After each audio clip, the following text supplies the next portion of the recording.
This is our presentation on strategies for understanding language structure, verbal reasoning, and literary knowledge. Here are two engaging, age-appropriate instructional strategies designed to build those skills. First one being build a sentence, or it's called a pocket chart activity. During this activity, when we are working with our students on the structure of a sentence and what the word means. In doing this, we need to have our cards that have different words on them. Now these cards need to be laminated to help with like wear and tear. We can organize these cards into different areas, like having nouns in one section, dog, cat, mouse, then put action words in another pile, and so forth. Our students come up and arrange the words in the pocket chart to form a sentence. Our kindergartners form sentences like, the mouse was fast. In doing this, we have encouraged our students to move the meaning of words around and change the sentences. Maybe they changed the mouse card for dog. Now the sentence reads, the dog was fast. When you do this pocket chart activity, it shows our students syntax, which when it teaches putting words in the correct order in a sentence. In doing this, we are showing our students also how moving words around in a sentence can affect the sentence, how the sentence is read. That is working on semantics with them.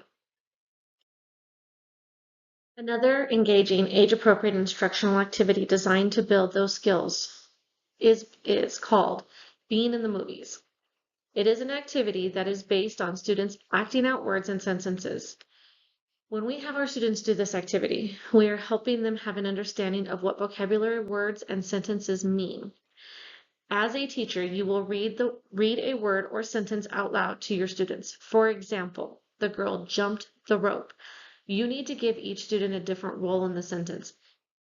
One of your students can be the girl, another would be the word jumped. As the activity moves forward, we need to change the wording of the sentence. Maybe use the baby was crying. Now when you switch sentences, move your students around. So now they have a new role in the sentence. Our littles get the hang of it and love having the movement in their activity, which helps them gain a better comprehension and a better understanding how their vocabulary words have meanings in sentences. An age-appropriate activity designed to help kindergarten students understand print concepts, distinguish between literary and informational text, and explore the purpose of reading would be Book Private Eye. I've seen this done in classrooms, and it helps students recognize words and helps them realize the purpose of reading. As a teacher, you collect a mixture of different types of stories. For example, a fairy tale or an adventure story, but then break it down into whether you want a book about weather or animals, etc. You know what I mean. After give your littles a magnifying glass. They love getting to use the magnifying glass. You instruct your students to find clues about the book, like the title or the author. As a teacher, we are helping our students recognize words in books, like the author and title and even the pictures. In doing this, we have showed our students that the direction the text goes in with the magnifying glass as well. You can also make a chart that has 2 columns. Now, we want to keep it simple as these are kindergartners. The chart can have a column for a storybook or a book that is facts. We can go over with our students what column they feel each book falls under and have a group discussion as to why.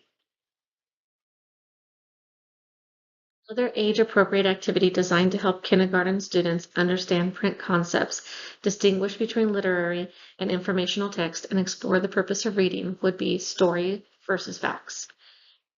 I have also seen this done in a classroom, and it helps students recognize print awareness and the purpose of reading.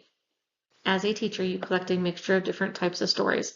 For an example, an imaginative book and a fact book. We've used The Very Hungry Caterpillar, and then we also grabbed another book about caterpillars. We present a simple chart with one side being false and the other side being facts. Your students help with a group discussion, a list on each side of the chart as you go through both stories. This helps give our students a hypothetical understanding of what they are reading, and we introduce them to understanding the difference between reading a book for fun or to learn the facts.